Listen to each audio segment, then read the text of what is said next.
They set the maid's daughter up as a joke on a blind date. Unaware her date was the billionaire's son. Hello everyone. Before we begin today's story, I have a small favor to ask. Please hit subscribe and turn on the notification bell so you never miss our channel's new videos. It's quick, free, and the best way to support us in bringing you more dramatic stories. Your support means the world to us. Where are you watching from? Drop your city or country in the comments below. Thank you very much. Now, let's dive into today's story. It all started in an upscale restaurant, with chandeliers casting a warm golden glow over the meticulously arranged tables. The air was thick with the scent of fine wine and expensive perfume, and the hum of conversation buzzed around the elegant space. At the center of it all, a young woman sat nervously at a table, her hands trembling as she glanced around the room. She wasn't supposed to be here, at least not in this way. This was supposed to be a joke, a cruel prank orchestrated by her employer's family, a way to entertain themselves at her expense. Her name was Emily, and she had grown up in a world where being seen or heard was a luxury. Her mother worked as a maid in the mansion of a powerful, wealthy family, and Emily had spent most of her life trying to stay out of the way, never drawing attention to herself. She had learned early on that the less people noticed her, the safer she would be.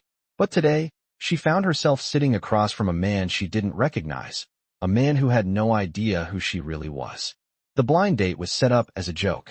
Emily was the punchline, a poor girl from humble beginnings placed in the spotlight to amuse those who thought they were above her.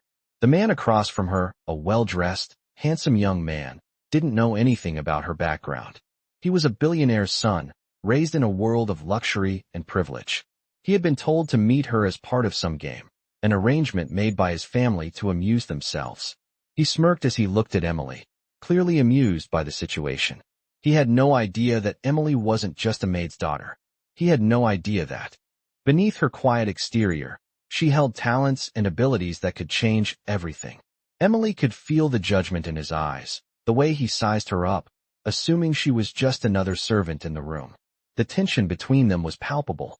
She could feel her cheeks flush with embarrassment, and for a moment, she wanted to run away, to disappear into the shadows as she had always done. But something inside her refused to back down. She was tired of being underestimated, tired of being seen as less than others simply because of her background. As they made small talk, Emily's mind raced. She couldn't escape the feeling that she was being played for laughs, that the entire evening was just one big joke to the man sitting across from her. But then, in a moment of silence, he made a comment that cut through the air. "I can't believe they actually set this up," he said, chuckling. "You know, they said you were a maid's daughter. What do you even know about high society?" The words hit her like a slap in the face, but instead of backing down, something inside her snapped. Emily straightened up in her chair, her eyes locking onto his. "You think I don't belong here?" she asked, her voice steady but firm. "You have no idea who I am." The man raised an eyebrow, clearly intrigued. "Oh, and who are you then?" Emily took a deep breath, her heart pounding in her chest. "I'm someone who has spent her whole life learning how to survive. And I'm someone who's about to show you just how wrong you are." The tension in the room shifted. The laughter and the whispers from the other patrons seemed to fade into the background as Emily's words hung in the air. For the first time that night, she didn't feel like an invisible maid's daughter. She was someone who had something to prove, someone who would no longer let herself be treated as a joke. What would happen next was something no one could have predicted, and it all started with Emily refusing to be underestimated any longer. I think Emily's words hit him harder than he realized. There was a long silence between them, the weight of her response hanging in the air. The smirk that had been on his face faded slightly, replaced by a look of genuine curiosity. For the first time that evening, the billionaire's son was no longer looking at her as a joke. She wasn't just the maid's daughter anymore. She was someone who had something to prove. But the night was far from over, and Emily knew that she was going to need more than just a few sharp words to turn the tables. As she sat there, staring at him, she knew this was her moment. It was no longer about fitting in. It was about showing him, and everyone around them, that she was more than just a punchline. She straightened her back and took a deep breath. The laughter and whispers from the surrounding tables had died down, replaced by a new sense of anticipation. The billionaire's son, still intrigued, leaned forward slightly, his gaze fixed on her. All right then, he said, his voice softer now, more respectful. Prove it. Show me what you've got. Emily's heart raced. She wasn't sure where to start, but she knew that she had to take control of the situation. Without a word, she picked up her glass of water and took a sip. Her mind was spinning, but she focused on the task at hand. She needed to show him that she was capable, that she could hold her own in a world so far removed from her own humble beginnings. I'm not here to impress you, she said slowly, her voice steady but resolute. But if you really want to know what I'm made of, then let's talk. The billionaire's son raised an eyebrow, clearly taken aback by her calm demeanor. Emily could see the wheels turning in his head. He wasn't used to being challenged, especially not by someone from her background. She could feel the power shift, just a little. He was no longer the one in control of the situation. Fine, he said after a moment, leaning back in his chair. Let's talk. I'm all ears. Emily took a deep breath and began. I've spent my whole life observing, learning from the people around me. I may not have had the same opportunities as you, but I've learned how to adapt. I know how to read people, how to see through the facade of wealth and power. You think that just because you were born with a silver spoon in your mouth, you have everything figured out. But I've seen more of the real world than you could ever imagine. She paused, allowing her words to sink in. The billionaire's son looked at her, his expression unreadable. Emily's pulse quickened, but she refused to break eye contact. This was her chance to show him that she wasn't just a maid's daughter. She was someone who had been paying attention all along. The silence between them stretched for a moment longer before he spoke again.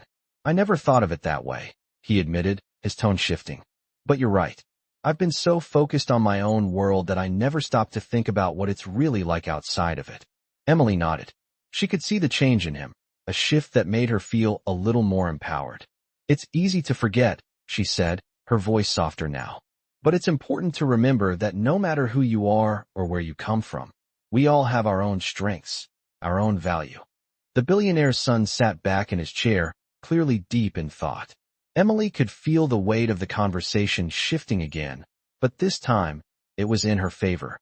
She had done what she came to do. She had shown him that she wasn't just the butt of a joke.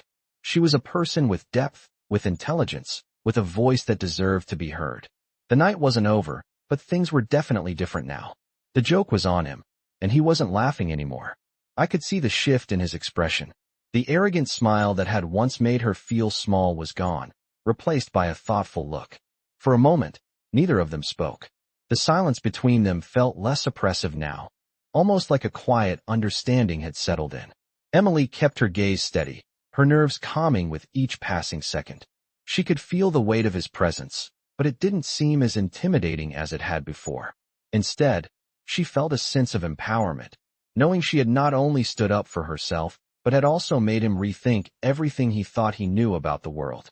Finally, the billionaire's son broke the silence, his voice softer than before. You're right, he said, almost as if he were talking to himself. I never saw it that way. I've been so wrapped up in my own world that I didn't even notice how limited my perspective was. Emily could hardly believe what she was hearing. She had expected him to laugh it off or make another sarcastic remark, but this was different. This was genuine reflection. She didn't respond immediately, allowing him the space to finish his thought. I always thought that people like you. Well, people like you were just here to serve. But now, I see there's more to it. I guess I've been blind. Emily wasn't sure if she should be offended or relieved. She knew what he meant, but hearing him say it aloud was a bit jarring. She took a deep breath, pushing any frustration aside. It's easy to think that way when everything's handed to you, she said. But not everyone has the luxury of being born into wealth and power. Some of us have to work for every bit of what we get, and we learn a lot along the way. His expression softened, and for the first time that evening, she saw a glimpse of true vulnerability. He leaned forward, his eyes locking with hers. I don't know how to make up for what I've said, but I want to try, he said. I don't expect you to forgive me right away, but I want to do something to make things right. Emily wasn't sure what he meant by that, but she could tell he was being sincere. It wasn't just about his pride or ego anymore. He genuinely wanted to change, to be better. She had never expected this from him. I'm not asking for anything, she replied, her voice calm. But I think the first step is to listen. Listen to people who are different from you, who've lived a different life. That's where real change begins. He nodded slowly, as if he was absorbing every word. I'll try, he said, his voice steady. And I'll start right now. I want to get to know you. Not as the maid's daughter, but as you. Tell me about yourself. Emily was taken aback by his request. For a moment, she hesitated. Was this just another attempt at saving face? Or was he genuinely trying to change? But looking into his eyes, she could see the sincerity in his expression. She took a breath and decided to open up. Well, I've always loved art, she began, her voice quieter. Now, but with an edge of passion. I don't get much chance to create. But whenever I do, it feels like I'm finally doing something that's truly mine. Something no one can take away from me. The billionaire's son listened intently, his eyes not leaving hers. It was a strange feeling. Being seen, truly seen for who she was, not for where she came from. And in that moment, Emily realized that maybe this wasn't just a date. Maybe this was the beginning of something bigger. She didn't know what the future held, but for the first time that evening, she felt like she had control over it. As they continued to talk, Emily began to feel a sense of connection that she hadn't expected. The conversation flowed effortlessly, and for the first time, she wasn't worried about how she was perceived or if she belonged. In that moment, she simply existed, and that was enough. I could feel the weight of the conversation shifting between us. It was no longer a battle of words, no longer about proving who was right or wrong. It had become something different. The billionaire's son, who had once viewed me as nothing more than a joke, was now genuinely trying to understand me.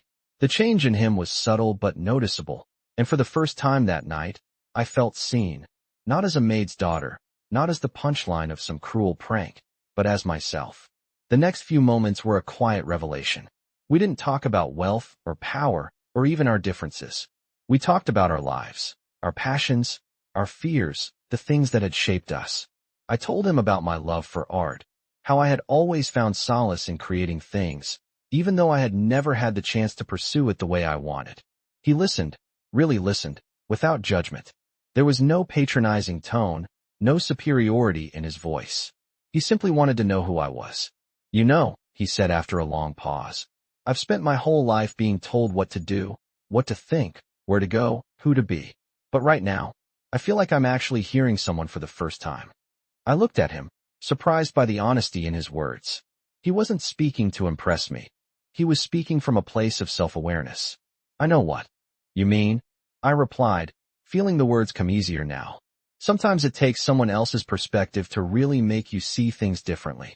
He nodded, his expression thoughtful. I've been so caught up in my own world, in what my family wants, in what everyone expects from me. I've never really asked myself what I want. But talking to you, this feels different. He hesitated, as if trying to find the right words. You're different. You don't fit into the world I know, and that's kind of what makes you so interesting. I could feel the sincerity in his words, but I didn't want to let myself get too carried away. He had grown up in a world where people like me were invisible, a world where money and status determined your worth. But tonight, something had changed. Maybe it was the way he was listening, or maybe it was just the simple fact that he was no longer looking down on me. I could feel the walls between us start to crumble. We talked for hours, the evening passing in a blur of conversation and laughter. By the time the night drew to a close, I realized that the billionaire's son wasn't just a figurehead of his wealth anymore. He had become someone I could relate to, someone who had started to see beyond the surface. He didn't offer me money, or status, or some grand gesture. What he offered was something more valuable, a chance for us both to be human. As we said our goodbyes outside the restaurant, I felt a sense of calm wash over me. This night had been a turning point, not just for him, but for me as well. I wasn't sure where this would lead, but I knew one thing for sure. I had proven my worth, not through my background, but through who I was. And for the first time in my life, that felt like enough. I could feel a shift in the air, as if the night had brought more than just a change in the way we saw each other. There was something deeper now, an unspoken understanding between us.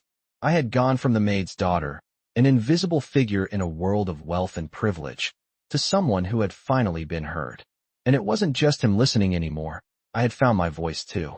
Over the next few days, things started to change. He reached out to me more than I expected, and each conversation felt less like a test and more like a genuine connection. He didn't approach me with the same arrogance or pretense that he had before. Now, It was like we were two people getting to know each other. No judgments, no labels. One afternoon, he invited me to meet him at a local art gallery. It was unexpected, but something about it felt right. He had remembered what I said about my love for art, and it was as if he wanted to experience it with me, not as a wealthy patron, but as someone who wanted to understand what I saw in it. When I arrived, he was already waiting, standing by a painting that seemed to hold his attention. As I walked toward him, he turned, a small smile playing on his lips. "I've been here for an hour," he said, "and I still can't figure out what this painting is really about. What do you see?" It felt like such a simple question, but it was loaded with meaning. He was asking me to share my perspective, something I had never really been asked to do. I walked over to the painting, a colorful abstract piece, and stared at it for a moment. "To me," I said slowly, "it's about chaos and beauty existing together. It's messy, but there's something about it that feels raw and real." He nodded thoughtfully, taking in my words.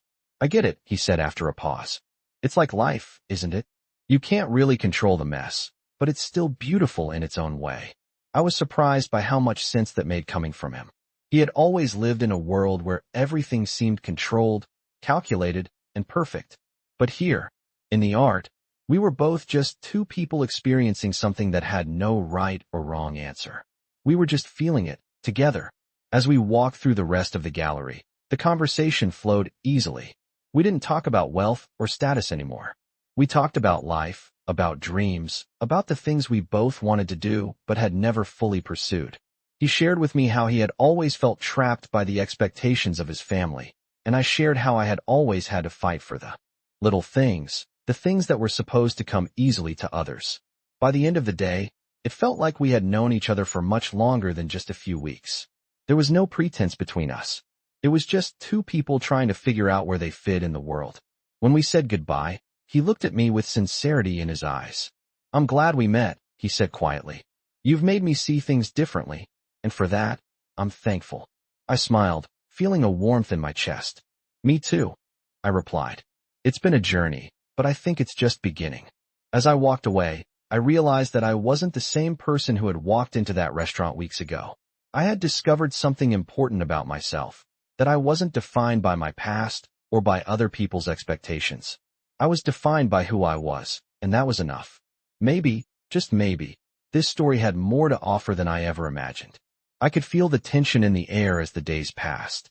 The connection between us was undeniable, but it was also clear that we were living in two very different worlds. He was the heir to a vast fortune, a life filled with expectations, while I had spent my whole life scraping by, never fully fitting into the high society he belonged to. Despite this, the more time we spent together, the more I realized that we weren't as different as I once thought. He had his struggles, just as I had mine. He was burdened by his family's expectations and the pressure to follow a path laid out for him since birth. I was burdened by the limitations of my own life, trying to break free from a world that had always held me back. We were both trying to figure out where we fit in, but in different ways. One afternoon, he invited me to join him for a meeting at his family's estate. It was the kind of place I had only ever seen in movies, an enormous mansion set on acres of pristine land, with perfectly manicured gardens and sprawling lawns. As we drove up to the estate, I felt a sense of awe, but also a slight unease. This was his world, not mine. When we arrived, he led me inside, and I couldn't help but feel small in the grandiose surroundings.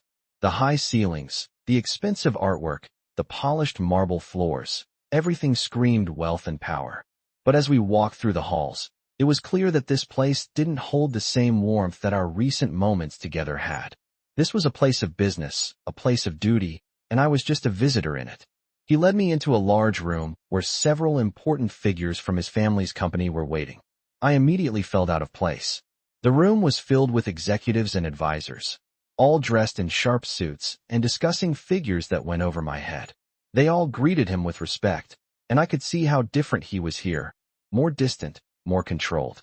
It was like a mask he wore, one that hid the man I had come to know. As the meeting went on, I realized how much he was expected to be the leader, the one to carry the weight of the family legacy. I could see the tension in his shoulders, the way he would glance at me when he thought no one was looking, almost like he was searching for a sense of relief in my presence. After the meeting ended, He walked me outside, and I could tell that something had shifted in him. I hate those meetings, he admitted, his voice low. It's not that I don't care about the company or the family, but it's all about control, about following the plan. It's suffocating sometimes. I could feel his frustration, and for the first time, I saw the cracks in his perfect facade. You don't have to follow anyone's plan but your own, I said, surprising myself with my own words. He looked at me, his eyes softening. I know, but sometimes it feels like I don't have a choice. We stood there for a moment, the quiet of the estate surrounding us. It was a stark contrast to the warmth we had shared before, but in that moment, I knew we were both struggling to break free from the constraints of our worlds. You're not alone in this, I told him, my voice steady. You don't have to figure it all out right now. Just take it one step at a time.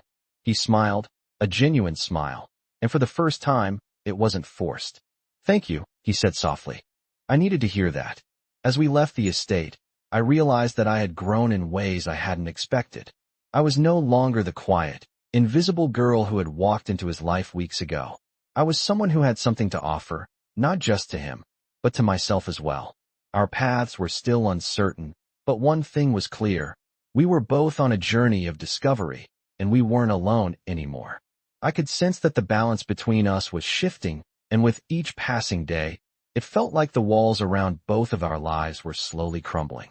The more time I spent with him, the more I realized that we were beginning to understand each other in ways we hadn't before.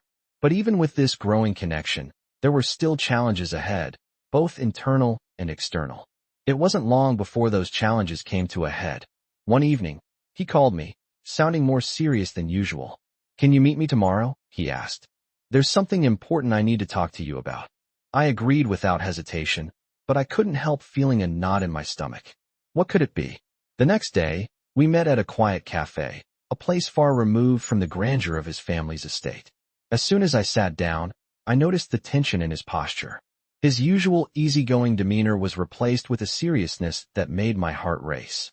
I've been thinking a lot about everything, he started, his voice low and steady. About what you said, about breaking free from expectations and following my own path. And, well, I've made a decision. My heart skipped a beat. Was he going to tell me that he was going to walk away from his family's business? That would be huge. What decision? I asked, trying to keep my voice steady. He took a deep breath before speaking again. I'm going to take some time off, away from all of this, he said, gesturing vaguely. I need to figure out what I really want, not what they want for me. And I want you to be part of it. I can't do this alone. I blinked, processing his words.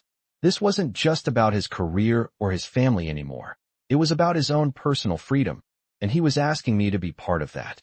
I felt a wave of emotion wash over me, a mix of pride, fear, and excitement. I don't know what to say. I replied, my voice trembling slightly. I've always known what it's like to fight for what I want, but I've never had anyone ask me to be a part of their fight before. He reached across the table, his hand brushing against mine. You've already been a part of it, he said. You've helped me see things differently, and I want you with me as I figure out the next step. I could see the sincerity in his eyes, and for the first time, I realized how much this decision meant to him. He wasn't just asking for my support. He was offering me something too, a chance to explore a future together on our own terms. It was overwhelming, but in the best way possible. I'll be with you, I said, my voice more confident now. But you need to understand that this won't be easy. It won't be perfect, and there will be people who will try to pull you back into that world you're trying to escape. But I believe in you, and I believe in us. He smiled, and it was the most genuine smile I had ever seen on him. I know, he said, and I'm ready for whatever comes next. With you by my side, I think we can handle anything. We sat there for a while longer, just talking about the future, about what our lives could look like if we took this leap together. It wasn't about wealth, it wasn't about status, it was about freedom, about living life on our own terms, about the possibility of creating something real and lasting between us. That day, something changed in both of us. We had crossed a threshold, and there was no going back. Whatever happened next, we were no longer bound by the expectations of the world around us. We were writing our own story, and for the first time, it felt like the future was wide open, full of possibility. I woke up the next morning with a strange sense of calm. It wasn't just that we had made a decision to step away from the life that had been laid out for us. It was the feeling of taking control of our own destiny, no longer constrained by the expectations of others. 4. The first time in my life, I felt free. It had only been a few days since he made the bold decision to step back from everything, but already, things felt different. We spent the next few days planning what our future might look like. We didn't have all the answers, but we had each other, and that was enough for now. I could see the change in him too. The weight that had always seemed to hang over him, the pressure to be someone he wasn't, was starting to lift. He was beginning to find his own voice, and it wasn't the voice of a billionaire's son, it was his own. One evening, as we sat together in a quiet park, just talking, he turned to me with a thoughtful expression. "You know, I never thought I could walk away from all of this," he said.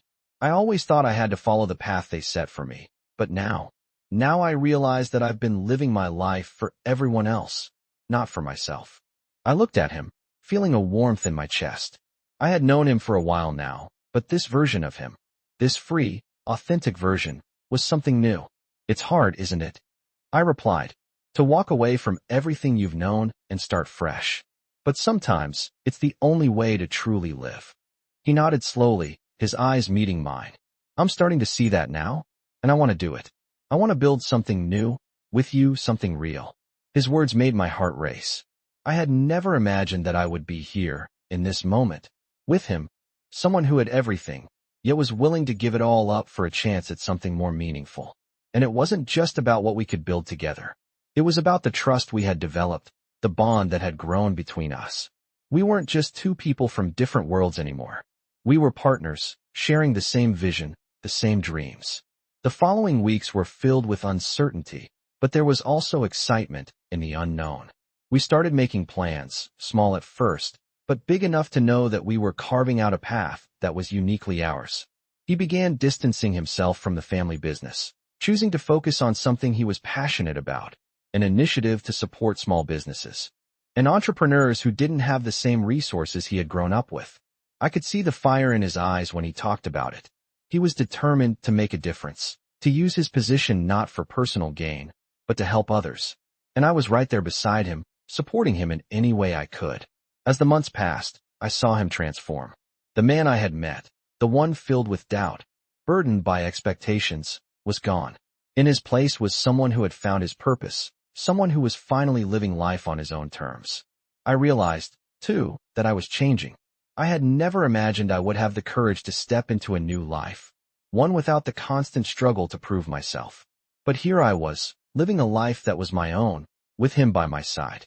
We didn't know what the future held, but we knew one thing for sure. We were no longer bound by the past. We had created something new, something that wasn't defined by wealth or status, but by the choices we made and the lives we were determined to lead. And that, to me, was the most beautiful thing of all. The months that followed felt like a whirlwind, a blur of change and growth. The path we had chosen was not always easy, and there were times when doubt crept in, when the weight of the world seemed too heavy. But through it all, we had each other. We weren't just two people trying to figure out who we were in the world. We were a team, learning how to navigate the challenges together. The projects he had started, helping small businesses and entrepreneurs, began to gain momentum. He was finally living the life he had always wanted, one where he could use his position not for personal gain, but to make a real difference. I watched him work tirelessly, pouring his heart into every initiative, and I felt proud. Proud of who he had become and proud of the role I played in helping him get there. He was no longer the man weighed down by his family's expectations or the burden of wealth. He had found his own voice, his own purpose, and I had found mine as well. I had always been defined by my circumstances, the maid's daughter, the one who was never meant to be part of the other side. But that was no longer my story. I had created a new life for myself, one where my worth wasn't defined by what I had or didn't have, but by who I was. It was a quiet evening when he turned to me, his eyes filled with something I couldn't quite place. "There's something I've been thinking about," he said softly. "Something I want to ask you." I looked at him, my heart suddenly racing. "What is it?" He hesitated, as if weighing the words carefully. "I've been so focused on changing my life, on finding my purpose. But through it all, you've been here by my side, supporting me, believing in me when I didn't even believe in myself. I don't think I could have done any of this without you." my breath caught in my throat as I watched him, my chest tightening with emotion. "What are you saying?" He smiled gently, his eyes never leaving mine. "I'm saying that I want to spend the rest of my life with you. I don't want to just exist in this world anymore. I want to live it with you. Will you marry me?" The words hung in the air, and for a moment, I couldn't speak. I had never imagined that this moment would come, that we would come this far. From the first time I met him, I had no idea where our paths would lead, but here we were, two people who had found each other in the midst of everything. I smiled, my heart swelling with love and gratitude. "Yes," I whispered, my voice thick with emotion. "Yes, I will."